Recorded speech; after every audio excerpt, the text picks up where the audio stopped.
Welcome to In Real Time, where we as Heights Church are inviting you in for real conversations about leading people, organizations, and change in the new normal.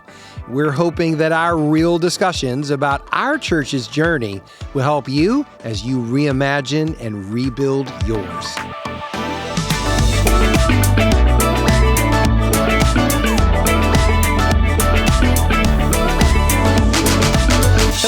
Welcome to In Real Time, where we're having real conversations about leading people, organization, and change. And I'm Craig Sweeney, your host, and I'm joined by two other hosts today. But before we get to them, our topic today is the game plan. We're going to be reviewing our summer game plan, and we're going to be kind of forecasting, talking a little bit about what's happening this fall and what our game plan is there. Specifically, we're going to be drilling down on the question of what makes you successful in that particular season. And so we'll shed some light on that in just a moment. But if you like this episode, and we hope you do, we know you do, hit the like, hit the subscribe, and the bell notifications. You won't miss one episode as it drops. And I think right now, my two co-hosts, you guys ought to introduce yourselves. I'm Jennifer, and I serve as the children's pastor here at Heights Church. Perfect. And my name is Justin. I am the life groups pastor. Perfect. Nice. Very nice. Very nice. So today we're going to be talking about the game plan. Could somebody tell me, for anybody who has not heard us talk about the game plan, what is that? What is that? The game plan is a document that we have. It tells us what our mission, our vision is, and how we're going to accomplish our mission and vision, and really how we're going to relate to one another. That's good. And so is this something that changes all the time? We like revamp our vision and mission every 3-4 months? It hasn't changed the entire time I've been here. Yeah. We've had, I think, some verbiage, a little bit of change from people experiencing God, or people coming to become fully devoted followers of Jesus. Yeah, that was the old one. That was the old one. Yep. Now it's providing opportunities for people to become fully devoted followers of Jesus. So there was a little bit of a verbiage switch. Now that's our mission statement. That's our mission. Yeah, we didn't have a vision statement We didn't before. have a vision statement before. Yeah. And now our vision statement is people experiencing God. Yeah. But every season, we have some highlights that we want to focus on for the season. And those change. And we get together as a management team, and we discuss what we think is important and what our rally cry will be, which is what's our motivating thing that we want to champion this next season that will get us to reach to that goal. That's really good. Really good. And if people are wondering too, where can I find out more about this? We did a deep dive back early on in our earlier episodes, if I'm not mistaken, into the game plan, how it answers the questions, what the questions are. So if you're really curious, man, go back and read those or watch those, because that's really where you hear the heart of who we are, how do we behave. We walk you through all of it step by step to help you just get better, because it really is a foundational document for us here at Heights Church. I mean, I know it answers a ton of questions for me of should we do this? Should we not do this? Is this a good idea? Is this worth the risk? And if it fits within those guardrails, because that's really what those are, is the guardrails for us as a team. Then the answer is sure, why not? Let's try it. And if it fails, it fails. And then we go, we don't do that again, and go from there. So So the game plan offers us clarity about our vision, our mission, how we're going to accomplish these things, and how we're going to behave as a team while we're doing it. And really, it defines culture for us in that way as well. Totally. So, and I would add this, Pastor Craig, we use it as an equiping document with our volunteers, with our team. And so we use that to teach and equip them for ministry. Yeah, and I think one of the greatest things about it for me is that for each season, and when we talk about season, it kind of does break down into the seasons. Pretty much. All right, you got winter, spring, summer, and fall. And we just finished up summer. So that was a season that we had game plan written out. Now the first couple of questions about vision, mission, culture, values, we don't really change those season to season. Every maybe 3 to 5 years, we'll change those up, refresh them. But we do answer the question every season, what's going to make us successful Moving forward. with the mission, Yes. the vision moving forward in the next 3 months. And so that's today what we want to review for the summer. And we also want to look forward to for the fall. Yeah. So when it comes to the summer, our specific, intentional 3 things that we looked to, which was back in the spring when we said, hey, when we're looking at the summer, if there's 3 things that we think are going to make us successful, then we think these are the 3 things. Let's really focus in on those as a whole church team. And the first one was about growing ministry partners. Why did we choose that one? And do we think we were able to be successful in that? I think the reason why we chose that is because we knew that all of us needed volunteers. Yeah. In children's, we need more volunteers. Students needed more volunteers. Justin, I know Hospitality that always needs but also Always. you needed more life group leaders. Yeah, we big know that time. we're at capacity, and so we were seeing at all of our teams like this is a real tangible need. Yeah. Yeah. We all need more volunteers, Yeah. and we need that, or we're going to have a lid Yeah. on how far we can grow Yeah. as a church. Right. And so it was just a real practical need for us. Yeah. And I would say it still is. Yeah, and I think the other aspect of that, it definitely was a lid. We couldn't really grow past the volunteers that we had. And then secondly, we also know that people needed to be more engaged. Yes. And so it allowed a place for them to re-engage with their serving. And we know that when people serve, they are more engaged. They feel more like an owner because they are. Yes. It's the reason why you feel like that. It's because you are. And so we love that. And prior to COVID, we had about 40% of our church were actually serving, but we had gotten down into the probably 15, 20 percentile after. And so I know this has been a focus for us. And so we said, hey, let's take advantage of the summer. Yeah. Let's continue to grow those teams. And did we do it? I think we did. In certain places for me, and other places not so much. Yeah. That's kind of the bottom line. Yeah. Some places we were able to grow and gather new life group leaders that we'll be launching in the fall, which is phenomenal. But at a couple of the other areas, we could still use some more. I mean, that's just the reality. Right. I just need more. And so, but then we also launched, and we're launching a whole new place of service. And so, yes and no. It's this weird catch-22, right? I mean, it's not just, there's no straight line for that one. It's not up and to the right. Yes, we were successful all the way. Yeah. Some places did really well. Other places that I was like, I still need more here. Yeah. You know what I mean? So, Yeah. Yeah. But I think we made up ground overall because that Absolutely. was an intentional focus. So I'd say that we had some success for sure in it. And especially it being summer, because you don't really think of summer as being a place that you grow.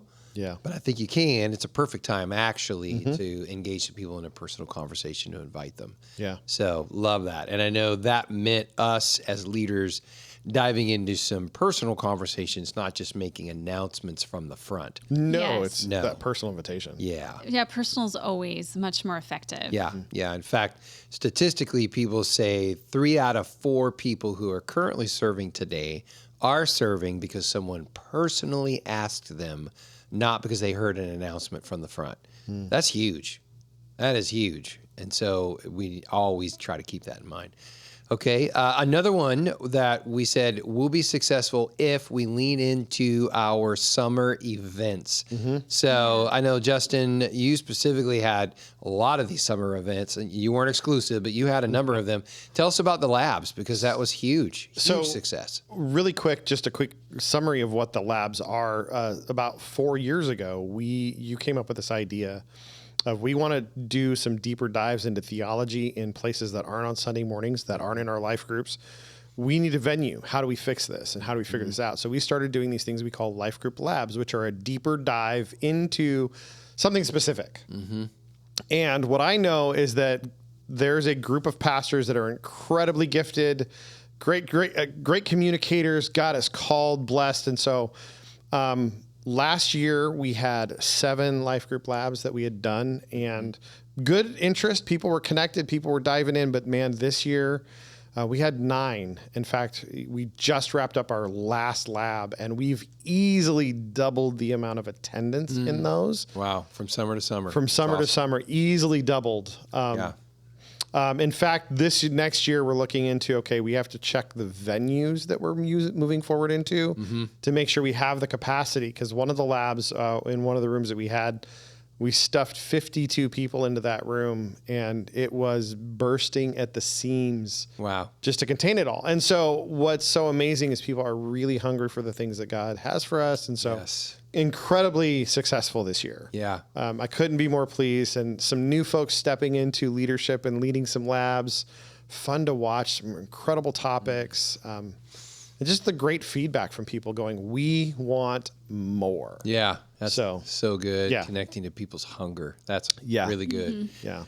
So I think that's wonderful. And I think the other thing is about that we leaned into specifically was about the weekend services. We really wanted to maximize that opportunity for the summer, because it's easy to pull back in summer as a pastoral leadership. A lot of people are on vacations, and I'll be honest, because this is what this show is all about, this podcast.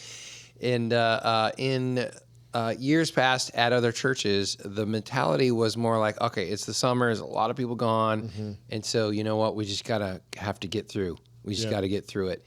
And you know what? I really don't like that, because that means you're literally throwing 2 months away. Yeah. And that is at least 8 to 10 opportunities to gather on the weekends. That is way too much to be thinking that it's not effective. And so we're leaning in and saying, no, let's give people a really big reason to come back and to be here so that we can experience God together, and even in their vacation times that they want to be a part. And so we really have leaned into that, and we saw that. We did. Yeah, we actually saw a growth of 152 from one summer to this last summer. And so we saw that growth taking place. So we know that helped us. And that is really just kind of a thing for us. We always have that mentality for summer, but still you have to engage that mentality every summer. Yeah. Because in June, when everybody's telling you, by the way, I won't be there this weekend or the next or the one after that or for the whole month, and you're just like, wow, okay, I'll hold down the fort. You're wondering who's going to show up. It's easy to kind of think, oh my word, what are we going to be doing this weekend? What's going to happen? But actually, God always does something really amazing. Yeah. So we continue to lean in on that. So can I touch on that too? Because there's a thought that I had that, this is new for us, this piece about this, because I think we actually have a bigger engagement with our people during the summer this year because we offer such a great online experience. That's a great point. In fact, I can't tell you how many people I talked to this year that said, "Oh, I'm going on vacation, but I can't wait to watch it online." Yeah. Or we went on vacation, man, it was so cool to be able to catch the message while we were on the cruise ship. I kid you not, somebody said that to me. Yep. I was like, that is interesting. Yeah. The fact that we have this other vehicle for people to dive in when they're traveling. I found I did that the entire time when I'm on vacations. I don't just, I don't need to go, I'm on vacation. I don't want to go track down a new church in the area. I've done it in the past, but I log in and watch my own church. Yeah. And I loved it. That's unique to us. And so I think what it's done is it's created a deeper hunger for people to connect at a better level. I mean, I think we're seeing that with the response of our people, not just this summer, but just in what we're kind of seeing in them personally. In our relationships and the conversations we're having amongst the staff. Yeah. I think that might be a piece connected to all this. Yeah, no, I'm with you. I do think that's a major piece, and we really haven't had that until the last 2 years, specifically from the pandemic. And so that was a huge benefit for us. You're right. People have been tracking with us more over the summer, so they don't feel disconnected in the same ways they have in the past. But I also think all of the leaders in each of our ministry areas have really leaned in during the summer. Yeah. I mean, amazing worship happening from our worship team. Yep. All of our speakers brought it. Not just talking about myself. Oh, wow. I didn't mean it that way. Shameless plug. No. No, I Go didn't- back and log my message. No, That's not okay, what we I won't mean. make you say it then, That's including yourself, Jennifer. I actually wasn't meaning it that way. We I know, was we know. meaning, I like, love that I'm we not got talking that on about the myself. podcast. That's good. We're not It deleting was like Roasting her. everybody really brought You're right. it. Everybody did. But student ministries did an incredible job this summer, Yep. and how Bronson leaned in, and Yep. JHM and HSM. Yep. And Heights Kids, we had our summer fun Sundays. Mm-hmm. You know, men's had an incredible men's event. Everybody leaned in Yep. and really brought quality ministry, and I think we are seeing the fruit of it. Yeah, I would agree.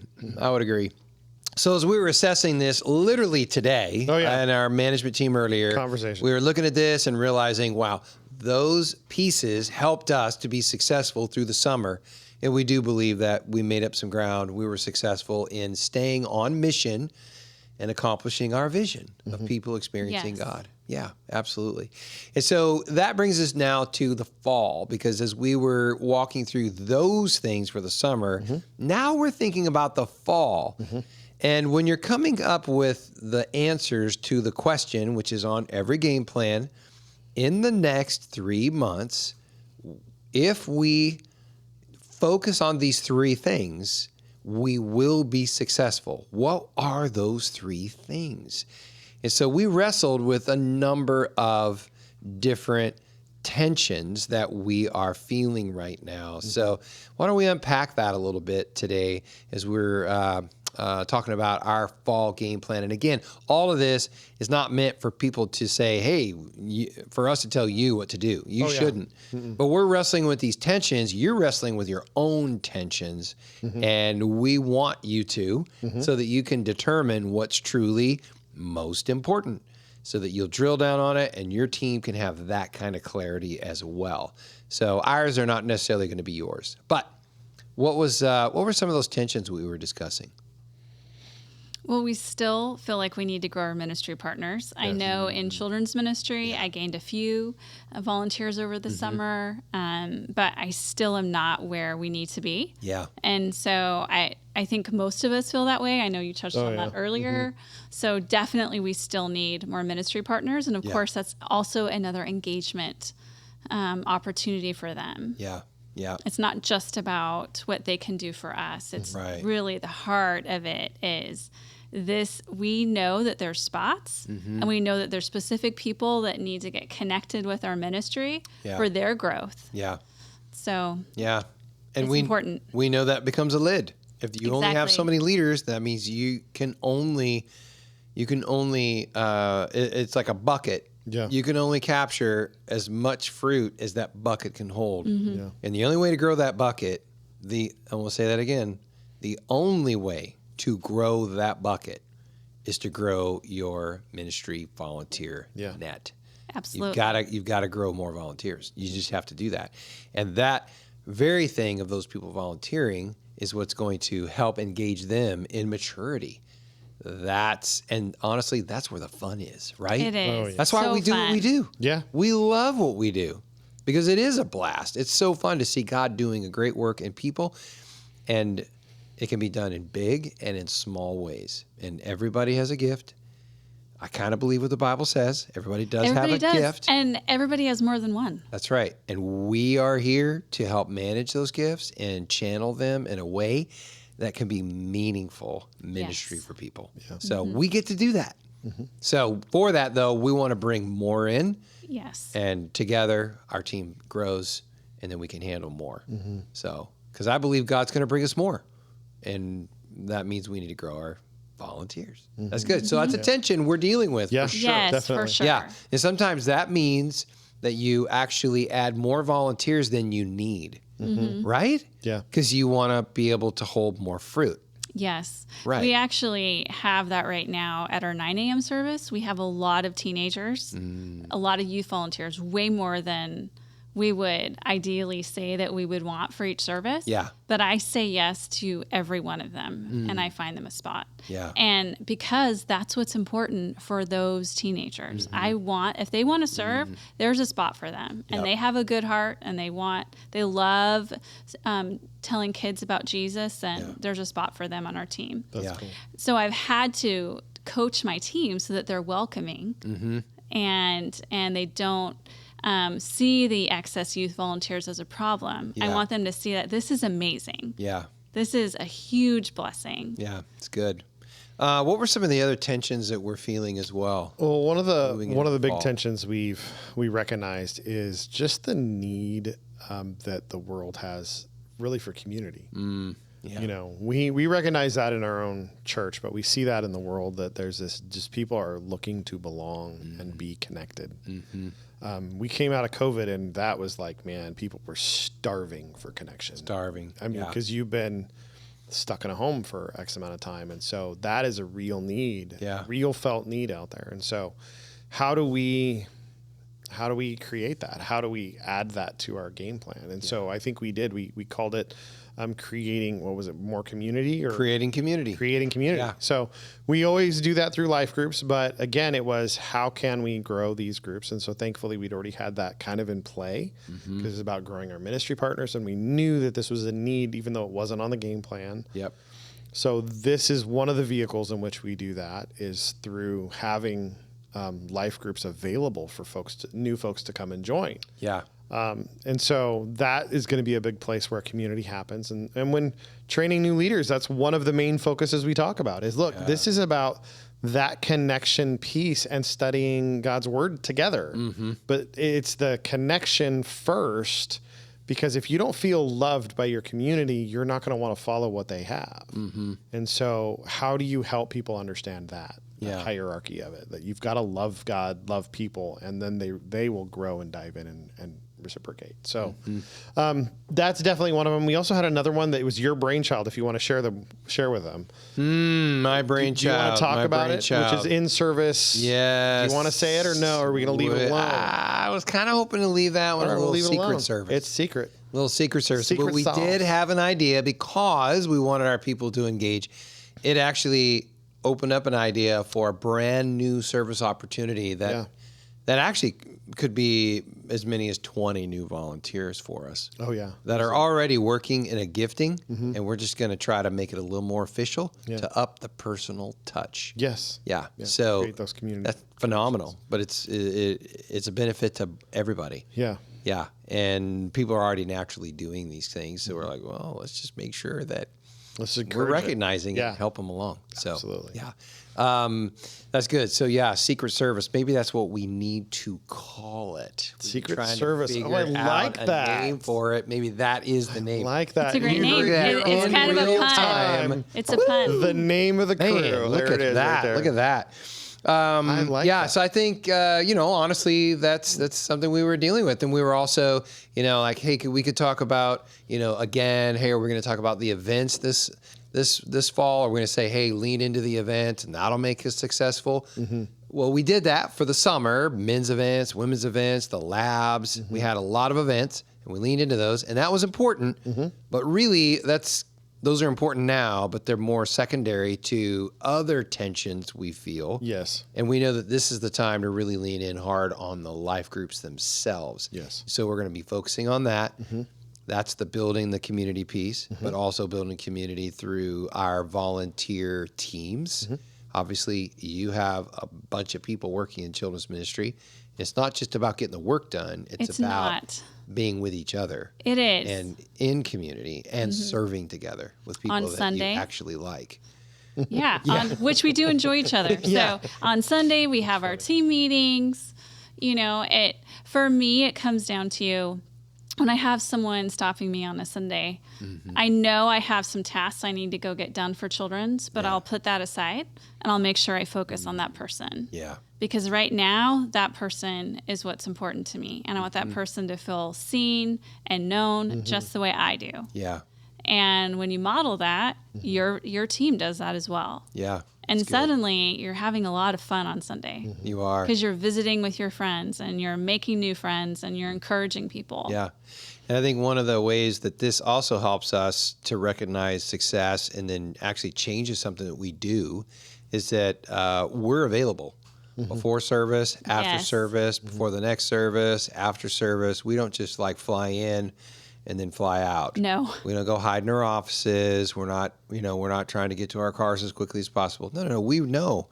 We know why we're here.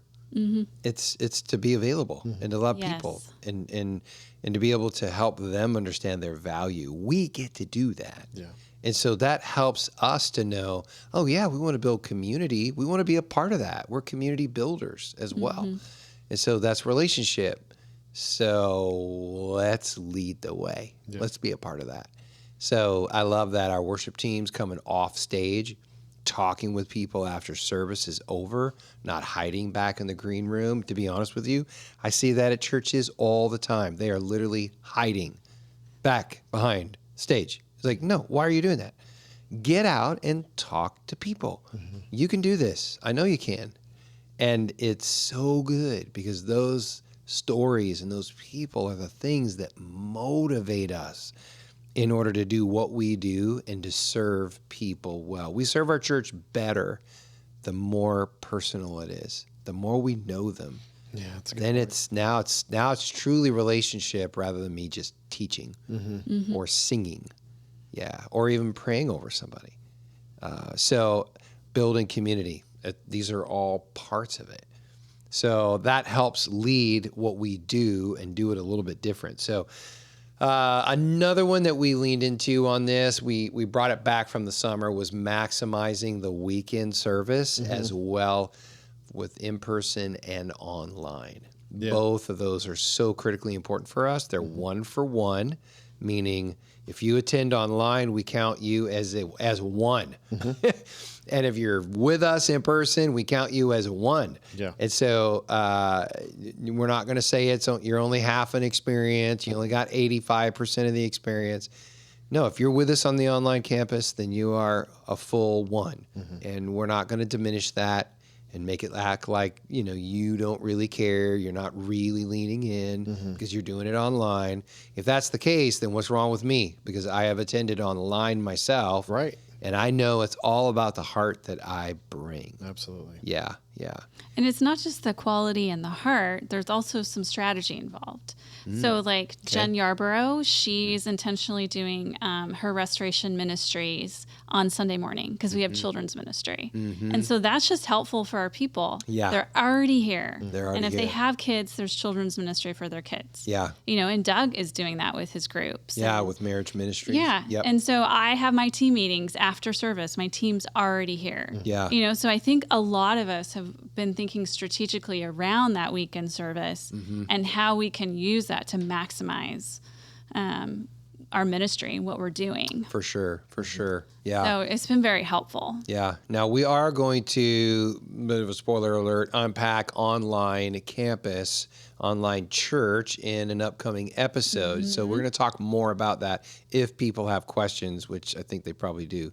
We have questions. We have questions. We have questions. We do so not have all those we'll answers. We'll be listening as well. No, we're not. That's not what that episode's going to be. We are going to share with you what we do know, what we don't know, and what we're still leaning in on, which is a lot. But we see great value as well and transformation taking place in people's lives. So if you question it, we get it, but we're on the other side of those questions now, and tune into that podcast. We'll unpack that even more. Yeah. But here's what I know is that there are a lot of tensions that people could look to. In the past, we have recognized that part of our success was really helping our people to re-engage with their giving, because it was a point when that was the main thing, because we were literally going under as a church. Okay, so that was a reality for us for probably a good year and a half on our game plans. That was part of it. It's like, can we help our people to engage financially? Because if we don't, we can't be successful. Yeah. We're literally going to be going under. And so that was part of the game plan. That's very practical, but it's important we recognize that. Yeah. And then the giving, the serving piece, huge, because it was a point when literally when we came back, it was just us. Yeah, we're like, because all the volunteers have been gone for a whole year. I had a quarter of my team, remember? Yeah, right. So, of course, engaging in ministry, serving, building that team initially, we had to come back from that. So people are at all different places now as they enter the fall. And really what we're just asking is for you to think about it. What are the tensions you feel? And if you, while you're talking with either your board or your staff team or people who really care about your church, by the time you get to December, if you look back over the fall, what do you think those 3 things are that if you did them will have set you up for success for the month of December and moving into the winter? That's really where you're at. That's the perspective you want to have. So we think it's these for us: build community, maximize that weekend, both in person and online, and then also growing our ministry partners. So that's what we're going to be doing. And we hope that our people that are listening in will be able to figure out what theirs are. Yeah. So that will be our challenge. Figure those things out. And it's going to be messy. It's not always exact. You get better at it every time you redo the game plan, for sure. So any last words on this particular conversation about the game plan? Well, and in real time, we didn't even get our rally cry figured out because we couldn't land on wording for it. We are still working on our rally cry. Wet cement at this moment. It's wet cement. Yeah. I mean, I came up with the most brilliant one ever, but you two shot it down hard, so we're not there yet. I wouldn't say that. I wouldn't say shot it down hard. We just posed some questions to consider. Yeah. She's so tactful. May or may not have made the other people agree with you. So anyway, we're going to come up with that rally cry, which the rally cry is just simply that one thing that everybody rallies around. Yeah. That really does encapsulate those 3 things that will help you be successful. So maybe in the next episode, we'll let you know what our rally cry wound up being. So, okay. Or not. Great stuff. And thank you for joining us for a real conversation about leading people, organization, and change. And if you like this episode, please hit like and the subscribe button and the bell notification so you won't miss one episode as it drops. Thank you for joining us today in real time. And we'll see you next time.